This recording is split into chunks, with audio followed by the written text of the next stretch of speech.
Let's talk to Dr. Dennis Coronacion of the UST Department of Political Science. Doc, thank you for joining us again. Thank you for having me. Good morning.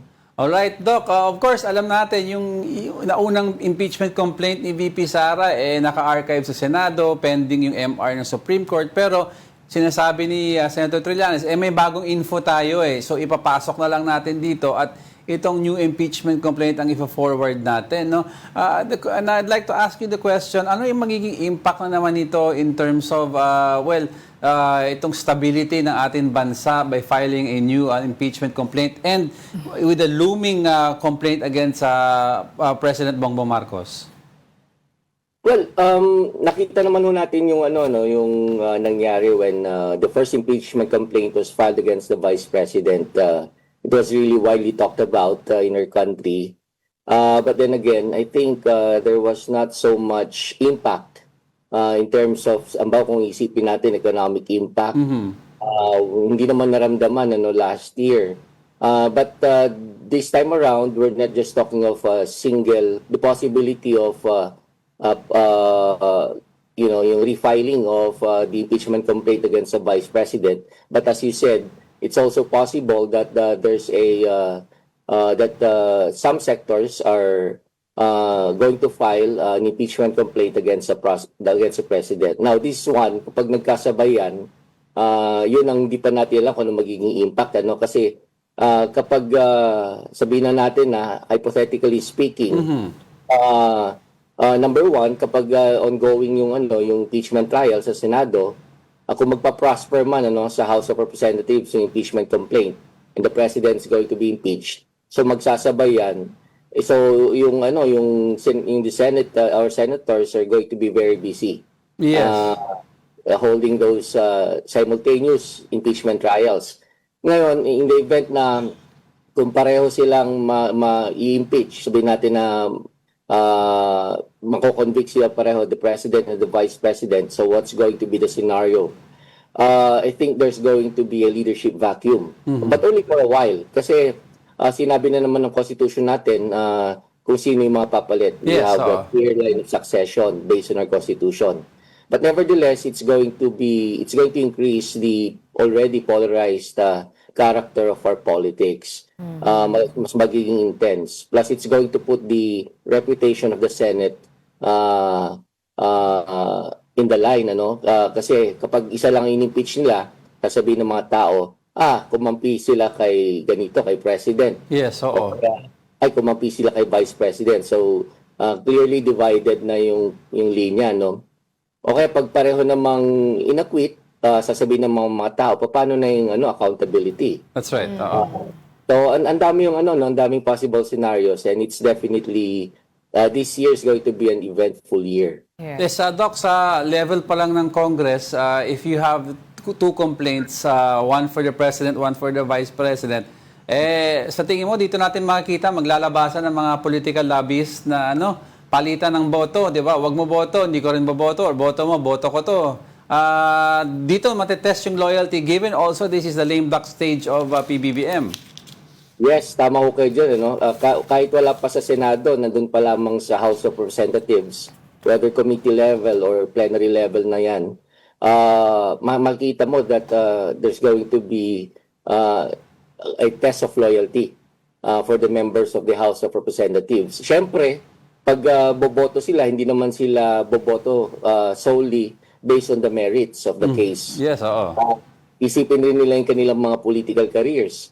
So, titingnan nila kung sino ba ang sa dalawang ini-impeach na to, kung sakaling pareho sila ma-impeach, si President and Vice President, kung sino sa dalawang ito ang pwede makatulong sa 2028 sa mga political careers sa mga congressmen na to. So, that's going to be a factor, definitely. Binanggit nyo, lame duck president, nangyayari na yan. I think even right after the midterm elections, naramdaman agad yan ng Pangulo, Kaya nga nagkaroon siya ng expose regarding the corruption to chastise, to discipline, and to control his political group. Because some members had already left him, lumipat sa kabilang kampo. So again, test yan. Plus, in addition to that, yung pagiging lame duck president niya, yung budget, ano? Kasi incentive yun eh. I think that became part of the incentives na binigay sa mga congressmen natin for them to vote in favor of impeaching the Vice President last year. Eh ngayon, under scrutiny yung 2026 budget, lalo pa yung ina-allege ni Senator Amy Marcos, sabi niya giniling na ano daw to, corned beef, ano man. Pero ang allegation niya doon, ini-imply niya is that a portion of the 2026 budget might be allocated for the impeachment of the as an incentive for the impeachment of the Vice President. Well, talking about test of loyalty, do you agree with Senator Win Gatchalian saying na itong mga impeachment proceedings may face stiffer resistance on both chambers dahil nga ang mga pro-Duterte supporters among legislators are increasing at this point? Well, yes, increasing. Yung mga pro-Duterte lawmakers, kasi nga, our lawmakers have begun to think about their political career by 2028. So, nagka-calculate na sila. Kaya nga lang, I doubt it if at this point, the pro-Duterte lawmakers already have the numbers. Do they already have what it takes para maipasa, ma-impeach yung president? On the part of the president, may mga constraints din siya, like yung budgetary constraint, tapos him being a lame duck president. So, baka nagsishift na yung loyalty ng mga allies niya sa House, lumipat na sa kabilang kampo. So, baka mawala yung kanyang supermajority. Kasi sa Senado pa lang, 8 na kaagad eh. Yung nakikita mo doon na based on the statements and alliances, 8 na agad yung pro-Duterte. Pero bawas ka dahil wala si Bato. Oh, yun nga lang. Wala siya. Pero do you think somehow itong flood control mess na ito may have been a factor para dito sa mga politiko na to do a reassessment of their alliances because of the 2028 election as well? Na, teka muna, the way it was being handled right now by the administration, hindi nagugustuhan ng tao. So, teka, mag-isip muna ako. Reassess ako ng political alliances ko. Prof. Well, it could be based on moral grounds, kung ethical ang ating mga congressmen. Pero I think ang impact Yun yung word doon, Prof. Kung. Yeah, kung yun ang mangunguna, yung moral and ethical considerations. But most of our congressmen or lawmakers, I don't think that way. Siyempre, unahin muna nila yung interest na. So, in connection with the flood control probes, maraming na-damage sa kanila dyan eh. Kasi na-mention yung mga pangalan nila during the investigation. So, damaged goods na sila. So, ang problema nila by 2028 is how to redeem themselves, how to clean their names. That's right, oo. So, isa yan. Pangalawa, yung budget sana na dapat malaki, vinito ng presidente, 92 billion. That could have been spent for their constituents. So baka magtampo yung karamihan ng mga kaalyado ng Pangulo sa House of Representatives dahil upang humina ang kanilang suporta para sa Pangulo. Could it be also, Doc, na kaya madaming sinasabing lawmakers sa lower house na medyong nagre-rethink ng alliance kay PBBM dahil kay Duterte, medyong alam nila na mataas ang numero to win the presidency? It's because wala rin naman tayong clear runner for president sa side ni PBBM. Wala pang lumalabas. Or any other side. Diba? Ang malinaw lang sa lahat is VP Sara, so mataas ang numero. But diba, technically, pag may mag-declare already on the side of the admin and we don't know who it is at medyong tumaas din ang numero at mag-challenge sa numero ni VP Sara, then you'll have lawmakers also possibly veering back to support PBBM. Yes, that's possible.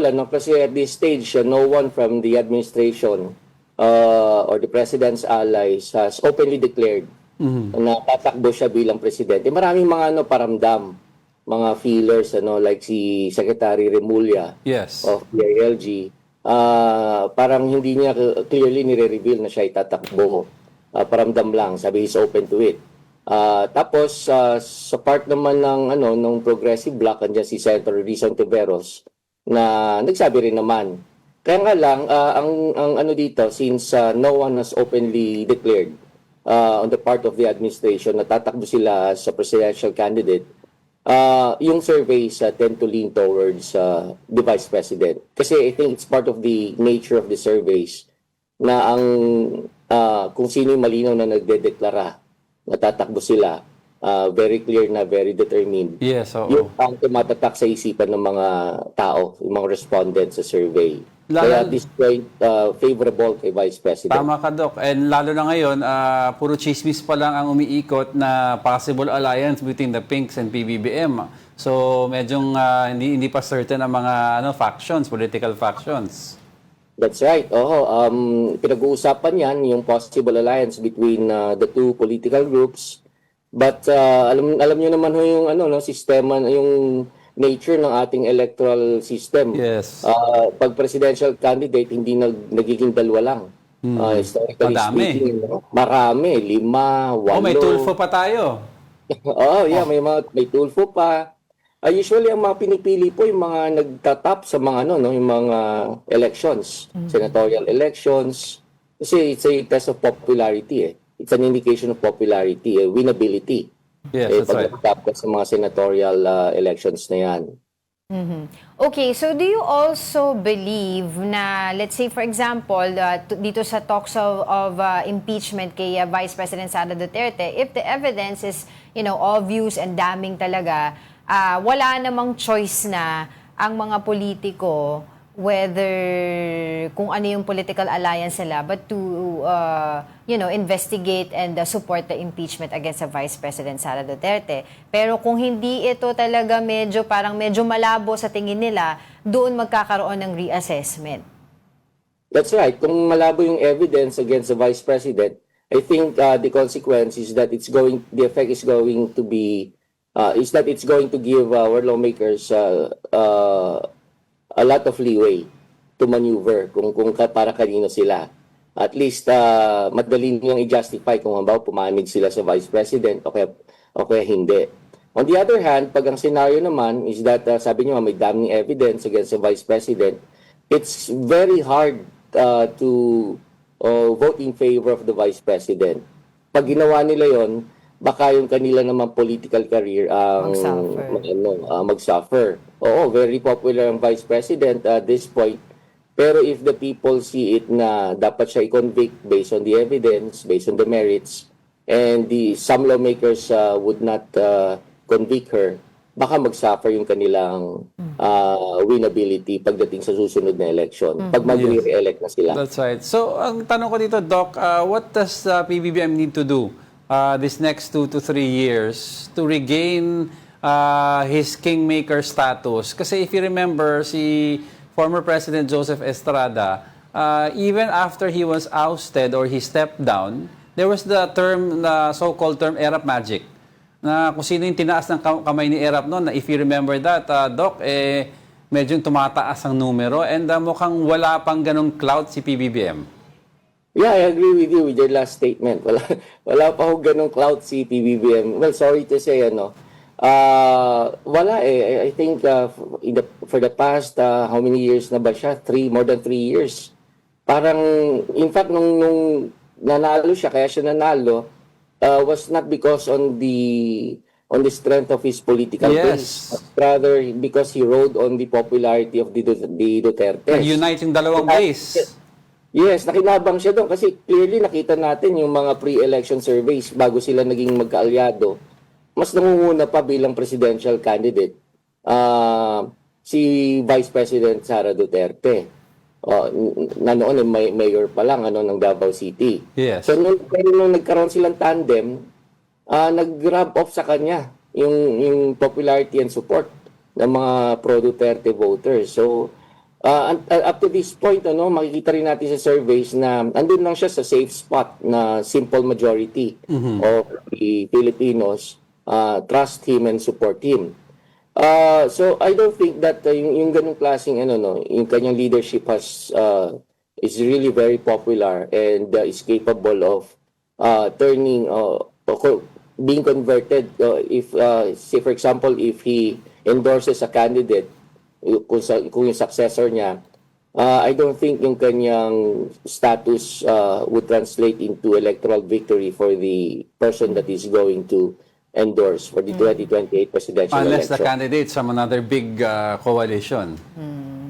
Yeah, baka baka makapanalo pa sila kung magkakaroon sila isang big coalition against the vice president. Another unit team. Pero ako, last na lang on my part before we let you go, Prof, do you think also na yung mismong presidential sister, isang factor din siya sa pagbaba ng rating ng Pangulong Bongbong Marcos, and with what's happening also with the Senate na kung ano-ano na yung pinag-uusapan si nila. Senator Amy versus Senator O Ping. lihis na dun sa argumento ng budget but naging personal Naging attacks circus. na rin. Oo. What do you think Naging of ad that? hominem, rather than focus on the issues, naging ad hominem attack na. Yes. Attack on the person, may tungkol na sa peluka, may tungkol na sa pustiso, at saka yung mga botox. Well, anyway, nakakalungkot po, kasi yung level ng political discourse natin napakababaw. Talagang mas gugustuhin ng mga politiko natin na patulan yung mga ad hominem attacks. Kasi mas nag-enjoy siguro panoorin ng mga Pilipino at saka pakinggan na nag-aaway-aaway yung mga natin, yung mga politiko. In the same way na inaaway ni presidential sister Amy Marcos si president Yeah. parang yan maganda yan, it's a form of entertainment, but definitely not helpful in clearing out some issues. Maari, it's possible na nakatulong to drag down the survey numbers of the president, pero alalahanin natin that it's not the first time that such allegation regarding the president's use of illegal drugs came out in the open. Ginawa niya ni former President Duterte. And wala namang significant impact. Mas popular naman si President Duterte kumpara kay Senator Amy Marcos. Although yung kay Senator Amy Marcos naman, yung kanyang istorya ay based on personal experience. Kasi kasama sila sa bahay, na-witness niya. But we don't really know the truth behind that. Yun, so yun ang problema, magulo yung kampo ng Pangulo sa ngayon. Alright, sige. As always, maraming salamat po sa inyong insights. That was Professor Darius Coronacion from the USC Department of Political Science. Thank you so much. Salamat po.